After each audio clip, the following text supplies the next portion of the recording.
So I would suggest, Mr. Chair, if it's possible to call for Mr. Kibuloy to surrender to the jurisdiction of the court of Pasig Regional Trial Court, because until then he's just a fugitive of the law, fleeing, hiding behind his members and followers.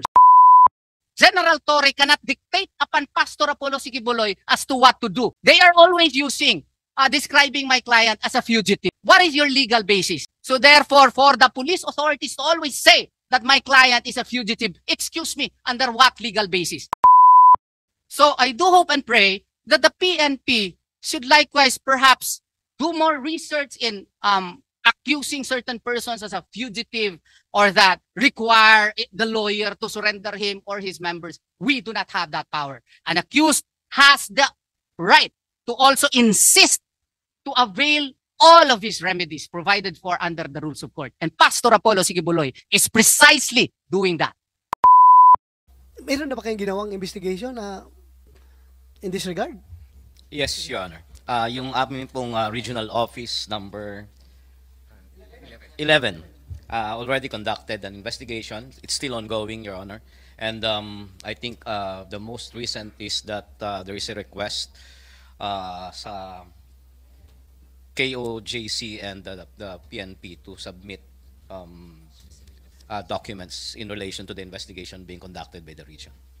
Thank you for that. Thank you for that. Kasi I just would like to inform, no? Hindi pa ikaw ang chairperson ng CHR nito, but in June 2022, the Commission on Human Rights described the service of a warrant of arrest against an elderly environmental activist in Paquil, Laguna, carried out by 25 members of the PNP SAP as one conducted with excessive force that was unjustified and unnecessary, that led to the degradation and psychological harm. Kagaya sa nangyari sa mga bata doon, psychological harm. Dagdagan ko pa, in Committee Report number 46 of the Senate Committee on Public Order and Dangerous Drugs, dated March 17, 2017. Hindi pa akong chairman nito, hindi pa ako senador nito.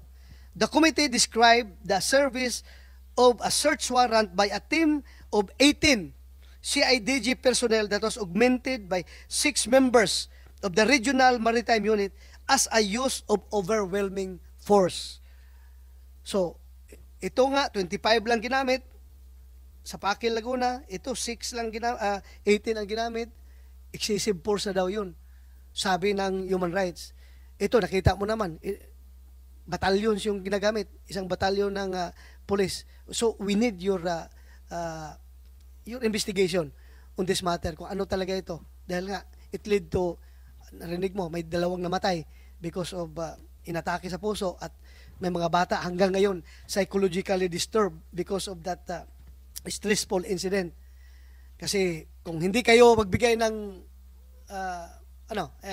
result ng investigation dito, baka mamaya sabihin na naman ng mga tao na itong human rights mabilis lang mag-action kapag ang naagrabyado ay yung mga makakaliwa. Ito ngayon naagrabyado, hindi ito makakaliwa, pero kalaban ng mga kaliwa ito. Itong Kingdom of Jesus Christ, talagang tumayo ito with the government against the CPP, NPA, NDF. Talagang kasama natin ito sila, itong mga Kingdom of Jesus Christ, Pastor Kibuloy, lumalaban talaga ito sa NPA. Talagang nagsumikap ito na mawala ang NPA sa Mindanao. At ngayon, sila ngayon na agrabyado. Sana we need your side also to give kahit na opinion man lang on this matter, dahil yung 2022 nga, yung sabi ko, aktivista ay kinundi na kaagad as excessive use of force. Kasi yung mga kaliwa, ito ngayon, kalaban ng kaliwa ito sila. Sana pantay-pantay yung pagtingin natin sa ating mga kababayan. Okay, Chairman? Bagamat hindi ho ako makakapagbigay ng konklusyon sa ngayon, sapagkat ito yung eventually po ay aakyat ho sa aming komisyon yan, at nag-isa lang po ako sa magdidesisyon yan sa 5 members of the commission, 4 sa ngayon. By the way, I don't want to influence your the result of your investigation. I am just sharing my thoughts to you. Naintindihan po namin I don't yun. intend to influence your investigation. Go ahead. Naintindihan po namin, Mr. Chair. kung kaya't hindi ho ako makakapagbigay ng konklusyon. Bagamat makakaasa po kayo na ang komisyon po ay tutugon sa inyong panawagan at sa katunayan kahit wala ho itong notice ninyo for CHR to participate ay tumugon na agad ang komisyon. Salamat. Thank you. Opo. Kung kaya't kami rin ho ay nananawagan na ang mga partido involved dito sa usaping ito ay sana maging open din sa Commission on Human Rights para matugunan at makita at magkaroon ng kaukulang resolusyon sa amin sa komisyon itong usapin na ito. Maraming salamat po. Maraming salamat, Chairman. Again, thank you for your personal presence sa hearing na ito. DSWD, ma'am. Honorable Chair, Narinig niyo yung plight ng mga kabataan na miyembro ng KOJC. Can you give them assistance, lalong-lalo na yung intervention sa psychological trauma na dinaaraanan ng ating mga bata doon? Can you please help them? yes, Honorable Chair. The normal process is we would await the referral from the LGU, but in cases like this, obviously we are able to augment any psychosocial therapy that you may require, and of course in coordination with the assistance perhaps of the Honorable Chair, we may also facilitate any other assistance that you may require, especially yung sa dalawang namatay po. So the family that is aggrieved may require further assistance. The DSWD is on standby to help in any way that we can. In fact, Honorable Chair, they do have, I've looked at the records, and you do have Children's Joy Foundation Incorporated that is ongoing po yung renewal process. So the Kingdom is in touch with DSWD insofar as children facilities are concerned. Thank you, Yusik Dimaporo. For all we know, you will be the healing part of this conflict. Yung effort ninyo, kahit na hindi na kayo maghintay na mag-request pa sa inyo yung LGU ng Davao, o kaya yung sila mismo mag-request, yung mga tao nyo doon sa Davao, please, lapit doon para ma-feel ng mga tao na they are still being loved by this government. Yun lang. Thank you. NBI, you want to say something? RD NBI ka, di ba? Yes, sir. Yes, sir. Good Director morning, Albao. Mr. Go Chair. Senator Padilla, good morning, sir. Gusto lang namin ipaabot, sir, na yung National Bureau of Investigation through sa aming director na si retired Judge Jaime Santiago ay retired police yan. Kasama yes, sir, namin retired yan. police din. Retired police yan. Nirespeto and ginagalang itong ginagawa nating investigation and public hearing with regards to the unnecessary and excessive force related to the June 10, 2024 incident ng ating PNP. Kami din sa NBI, yung mga sinabi ng ating mga kapatiran sa KOJC na pabalik-balik na nag-serve ng warrant of arrest, kami yun, sir. Kami yun sa NBI, ang sinasabi nila, not the PNP. We served warrant of arrest last April 3. We started April 3, April 4, April 10, May 3. Itong May 3, kasama namin dito yung office ng USAA dito sa Senate. At marami pang mga operations na kinandak namin. Siguro nasa 15 to 20 operations. And yun nga, sinabi ng abogado nila, kami mismo ay nagpaalam sa kanilang opisina. And pinapasok naman kami kahit saan kami pumasok, hinanap. And this operations, 15 to 20 operations, resulted in the arrest of 5 co-accused of Pastor Kibuloy. If only Pastor Kibuloy was there, he might also be arrested. But during that time, sir, ito pa yung warrant of arrest na lumabas sa Davao, RTC 12 ng Davao City. Doon kami nag-start na mag-strike, which resulted to the arrest in April 3 doon kay Crescente, Canada, sa Barangay Tamayong. Ako mismong umaresto. And it followed in the afternoon, itong nahuli ngayon ng PNP na si Pauline Canada, na-aresto din namin. And on April 5, na-aresto namin si Sylvia Simanes, Ingrid Canada, and isa pa. No? So 5 sila. It so happen na sa pagpasok namin sa mga properties nila, wala nga si Pastor Apollo Kibuloy, kaya hindi siya nasali sa pag-aresto. But eventually, since this case is bailable, nag-bail sila kada isa ng 80,000. Then afterwards, when the warrant of arrest from RTC Pasig came out, there's no bail recommended. Then nag-serve uli kami ng iba-ibang mga operations on all the properties of KOJC identified na mga properties sa Samal, sa Tamayong, and dito sa airport, beside airport. Yun nga, hindi namin makuha si Pastor Kibuloy along with other co-accused. Yun po sir ang update sa NBI. Thank you. And we serve it, sir. We serve it in a properly and orderly manner, in a peaceful manner. Kaya walang reklamo agad sa amin. Yes, I am a Dabawinyo. Ikaw rin, Dabawinyo ka. Alam mo kung gaano kalab ng taong bayan yung mga Dabawinyo, yung local NBI natin doon. Yes, sir. Very, very much respected by Dabawinyos, yung ating local NBI doon. Salamat, sir. So, it doesn't matter naman whether or not andyan si Pastor Kibuloy. Whether or not magpapaalam ka pagpasok doon. Kung wala talaga si Pastor Kibuloy doon, hindi mo talaga mahuli. Kaya kailangan talaga ng accurate information yung operation ninyo na nandoon talaga para mahuli ninyo. Pero yung magpi-fishing expedition tayo, we will just be creating more and more animosity. Dapat kuha ninyo yung inyong information, yung precise and accurate. Chair. Para hindi tayo magkakaroon ng maraming animosity. Yes, go Mr. ahead. Chair, I would like to affirm the statement of Director Albao kasi yung mag-serve sila ng warrant, nagpapaalam sila sa amin at kita nga nila yung accused na nag-cooperate naman. Yun ngang nilagyan din ako nakuha kasi ng camera ng bahay namin, harap ng bahay. May tao doon na palaging bumabalik sa aking maliit na bahay. May naglagay ng listening device doon sa pinahiram sa akin na Tera. Oo. Doon din ako sa NBI po nagpatulong. Kasi nga medyo nawala po yung trust namin doon sa PNP. Pasensya na po. Oo. So, yun nga ang request ko sana kung sino mang mga responsible nito. Nakuha kasi, hindi ma-deny yun na nandun sa video camera namin. Nakuha na may tao na naglagay ng anong device man doon sa sasakyan ko. And yung last Friday naman, yung nandun yung mga parang mga pulis o hindi mo na makilala kung pulis ba talaga sila, fully armed talaga. Sa lahat ng lugar, doon pa sa pinakaharap ng KOJC compound po. Nagkaroon ng grabing traffic, natakot yung mga tao kasi ano namang mangyayari. Timing din na dumaan yung sasakyan ng aking pamilya, yung dalawa kong anak na maliliit. Nagkaroon po ng trauma, sige suka-suka. Sir, ano ba yan sa Tagalog? Oo, kasi sa takot. Kaya yung pulis na isa, ganon yung sasakyan. At they were just in the process of going to our residence, which is located in front of KOJC.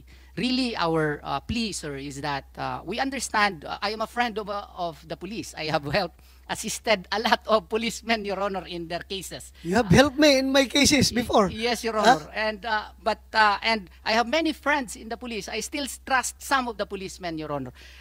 As a matter of fact, some of my relatives whom I help also in their cases are policemen, Your Honor. But I just could not understand the seeming great attention that is being accorded to KOJC compound. I would just like to tell them na hindi naman siguro gago si pastor na magtago dyan mismo sa gilid ng airport. Oo, kung nandun talaga siya. Oo. So, alam ko naman magaling yung intelligence gathering ng PNP. At saka alam ko na alam nila na wala sila dun. But I could not understand why they keep on conducting checkpoints there with policemen whose faces are almost covered. Mata lang makita mo. Tapos ang tatapang pa, kung tatanungin mo, ayaw magsagot. Tapos mga drones every night, yun nga, minsan yung mga drones nila, sir, masyado nang mababa. Maririnig na namin minsan yung nandun, no? Tapos hindi lang isa. Number of drones. So, I know that they are performing their job, but I do hope and pray that they should be professional enough na hindi naman ganito ka harassing and invading into our privacy po. Imagine ko lang yung mga bata doon sa loob pag makakita na naman ng drone na lipad-lipad doon sa loob. Ang trauma. Sana kung sino yung nagpapalipad ng drone doon, boss-bossan naman nila yung frequency para alam mo kung ako yan, you call me whatever you want to call me. Pag may papasok na drone doon sa sa aking area, talaga babarilin ko talaga. Wala kaming baril, sir. O problema ninyo, wala kayong baril. Sinurinder nyo lahat ng baril ninyo, wala kayong magamit. Pero ako, kung talaga nasa bahay ko, In good faith sila. Walang Yan nga. ko. In good pintik. Pintikan ninyo, Ay, tirador hindi yung yun drone. sa sabog maganda. Sana sir machine gun. Huwag yung musinggan. Basta ako talaga. In good faith, sinurrender namin. Para makita naman nila yung sincerity namin, sir ba? We do not want gulo. We want to live peacefully. I know. Yun I lang. know. I know. Huwag nila kaming idamay because we are a community. Thousands ang nakatira sa loob, sir. So, ito lang, sir, ha? Yung nakakatakot, nakakakilabot, sir ba? Ito. Please listen to us, you people. Yes, listen yes. to us. Mabuti lang kumakontrol namin yung iba. Yung iba dyan, hindi basta-basta ang pinagmula na buhay. Galing din sila sa impiin noon. Hindi lang namin mabulgar, bro. Sino sila? But pastor changed their lives. Nandun sila sa amin. Hanggang kailan namin sila makontrol. Sir, we do not want any untoward incidents, no? That anything will go out of hand na. We don't want that one. Ayaw namin maganyan ang mangyayari sa Davao, sa Pilipinas. Nag-iisang bansa natin, maliit lang ang bansa natin, ilagay mo sa isang tuldok lang. How come na yung mga tao na inilagay natin sa kapangyarihan, they cannot handle the power properly given into their hands? Pag kayo ay nasa kapangyarihan, the life of your friends and the life of your enemy ay nakasalalay sa inyong kamay. How will you handle that one? You must be responsible. You must have a sane mind. You must have a balanced personality. Kasi, buhay ang nakasalalay. We cannot evade. May mga ganyan-ganyan mga... Pero until such time na hindi ninyo napatunayan na may kasalanan talaga, please be fair. Sir, may anak kayo, may pamilya kayo. Kung madisgrasya tayo, nag-iisa ang buhay ninyo, nag-iisa din ang buhay namin. Iisa lang tayo, pula dugo ninyo, pula din dugo namin. Yun ang pakiusap namin sa inyo ba? Do not destroy the future of the kids that we've been nurturing for many, many long years. Because we want to produce righteous people in the future. Hindi man nyo kami paniwalaan. Yun ang gusto namin. Mr. Kibuloy, his lawyers here and representatives know that the wheels of justice will start only upon his submission to the jurisdiction of the court, to which his 5 other companions had already done last March 2024 by posting bail on the cases that were filed against them, and corresponding warrants were issued. Iba pa ito sa yung sinasabi nyo na at large na 5. Yes, sir. Iba pa yung No, sir. There were 6 of them. Oh. 5 of them, there were 6 of them, and all of them were charged in Davao Okay. and in Pasig. In March 2024, a Davao court issued warrants of arrest for 6 of them. 5 of them posted bail, except for Mr. Kibuloy. Until now, his warrant on Davao is still standing. And all of them are also charged in Pasig. The same 6. Same 6 are Okay. charged in Pasig. And none of them posted bail because there's no bail recommended for the 6 of them. We have captured one, Pauline Canada, and she is still in the custody of the CIDG. So as I'm saying, Your Honor, the wheels of justice can only start if he submits to the jurisdiction of the court, because everything that we discuss here, saying that whether he is innocent or guilty, are of the moment, because we are not the court that will stress out all those issues. So I would really suggest, Your Honor, that Mr. Kibuloy submit himself to the jurisdiction of the court, because sooner or later the long arm of the law will catch up with him, just like what happened to Pauline Canada. She did not surrender. We hunted her down, looked for her, and we arrested her and brought her to the judge who ordered her arrest. And until now, she is still in our custody, in CIDG in particular. So I would suggest that Mr. Kibuloy to end all of this and spare all his followers and believers of all these things, of this they perceived harassment which are actually not harassment, but are just part and parcel of the implementation of the warrant of arrest against him. So I would suggest, Mr. Chair, if it's possible to call for Mr. Kibuloy to surrender to the jurisdiction of the court, of Pasig Regional Trial Court, because until then, he's just a fugitive of the law, fleeing, hiding behind his members and followers, and whom we in Region 11 will continue to pursue and look for him, to arrest him, and bring him to the jurisdiction of the court, whether he like it or not. We don't like this, but this is ordered by the court, and it is our duty, Mr. Chair. Thank you very much, sir. Sir, quick Thank you. repartation. Thank you, General Torre. Yes, go ahead. I would just like to comment, Your Honor, concerning these opinions of two generals already, which I think need to be properly corrected, Your Honor. If a person has a warrant of arrest, Your Honor, the subject of the warrant of arrest has two options. Either he submits himself to the jurisdiction of the court, or he questions the finding of probable cause, Your Honor, which Senator Lacson did.